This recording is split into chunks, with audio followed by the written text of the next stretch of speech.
베트남 나노젠의 호남 회장님은 능력 있는 인재입니다. 그리고 야심가입니다.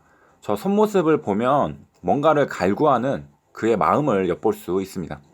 이미 가진 게 많지만 계속해서 나아갑니다. 마치 누군가와 비슷하죠.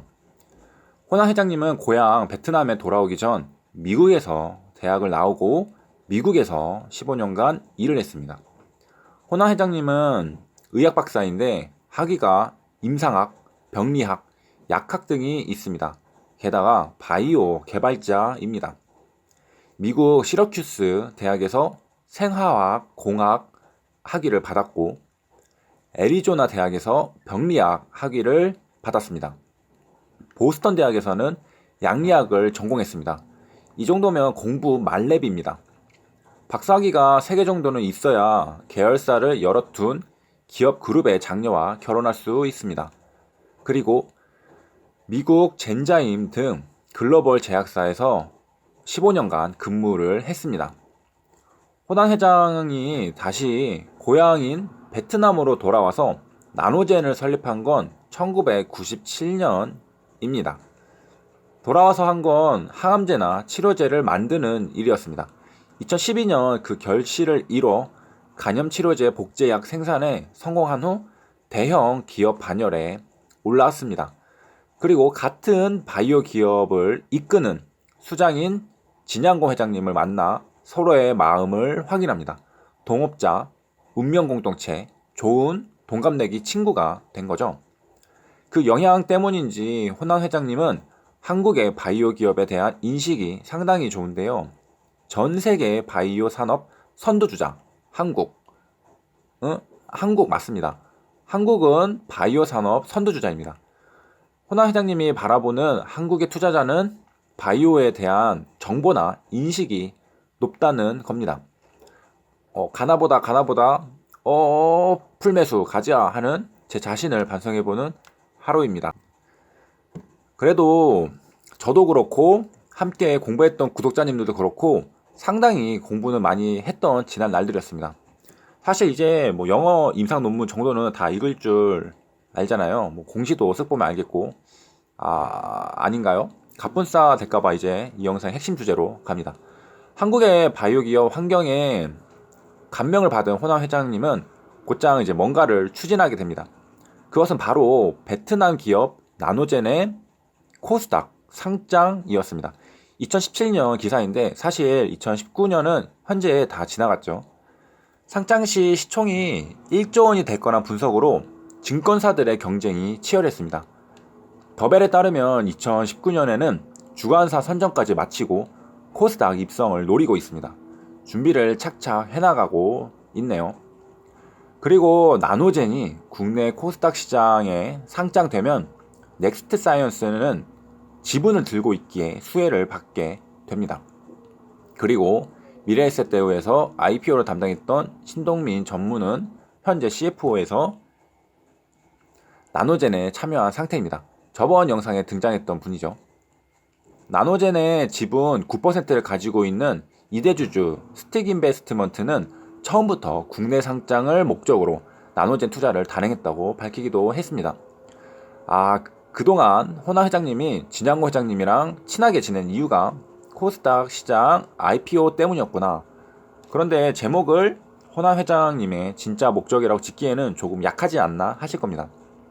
네, 다음 목적이 또 있기 때문이죠. 사실 IPO는 진짜 목적의 과정 중 하나에 지나지 않았습니다. 그 다음은 M&A가 있습니다. 그리고 대놓고 한국 코스닥에 IPO 하는 이유는 한국의 제약 바이오 업체와의 협력 때문이라고 합니다. 한평생 의학만 공부하셨던 의학 박사 호남 회장님이 IPO 후 바이오 임상을 하겠다가 아닌 M&A 하겠다. 이거 누구한테 배운 걸까요? 그리고 한국의 제약사와 M&A 하겠다. 어떤 기업일까요? 여러분들의 의견은 어떤가요? 아무튼 M&A 승부사 HLB 진양고 회장님과 베트남의 셀트리온 호남 회장님은 돈독한 우정을 현재까지도 잘 유지하고 있습니다. 나노젠은 베트남 바이오시밀러 1위 기업, HLB는 한국 항암제 선두 기업입니다. 이제 나노젠의 코스닥 상장 준비가 다 끝나가고 있습니다. 아무리 봐도 야심가인 이 두 회장님들의 믿음, 신뢰, 사랑이 심상치 않아 보입니다. 말 나온 김에 M&A에 대해 알아봅니다. M&A는 머저와 애쿼지션의 줄임말입니다. 머저는 합병이라는 뜻이고 애쿼지션은 인수라는 뜻입니다. 그래서 우리가 흔히 인수, 합병이라고 말하는데 M&A를 영어 순서로 그대로 읽게 된다면 합병 인수가 됩니다. 우리가 많이 보게 되는 것은 애쿼지션, 즉 기업 인수인데요. 공시로는 주식 양수도라는 이름으로 접하게 됩니다.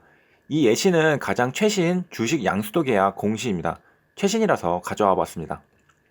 주식 양수도 계약 체결로 인해 최대 주주가 변경되었습니다.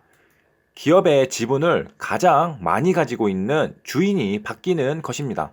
혹시나 궁금해하실까봐 일봉 차트입니다. 저 급등의 흔적이 보이시죠?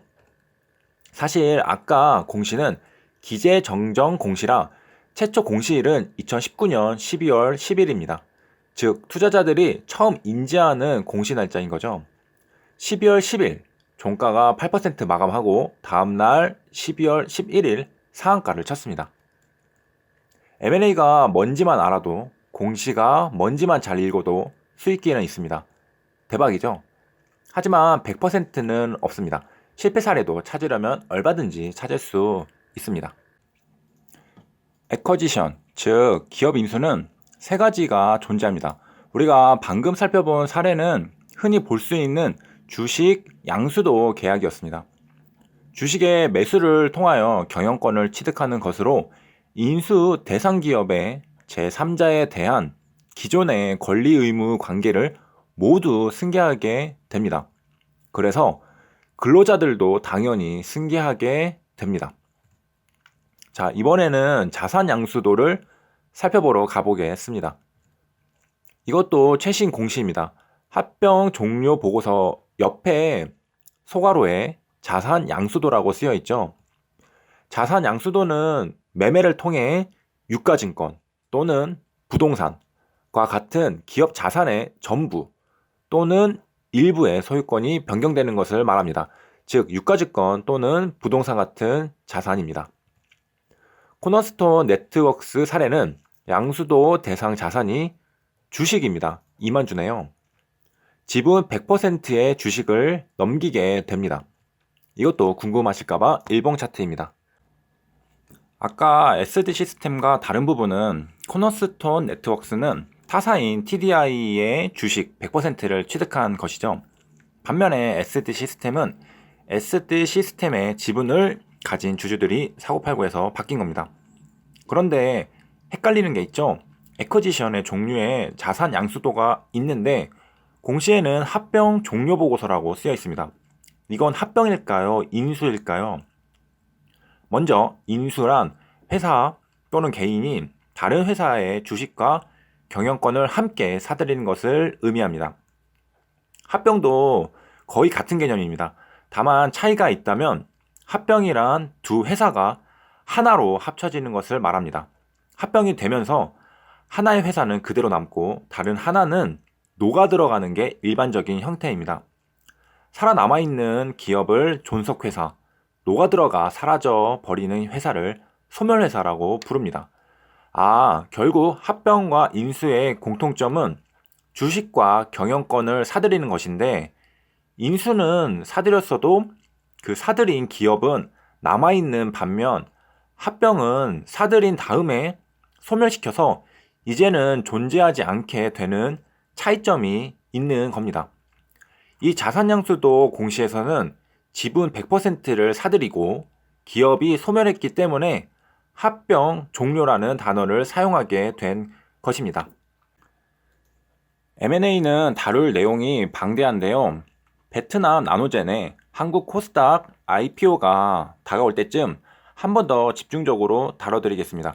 공부를 잘 해놓으면 수익의 기회가 생깁니다. 베트남 호남 회장님과 HLB 진양구 회장님이 뭔가 재밌는 일을 해주시길 바라는 바입니다. 감사합니다.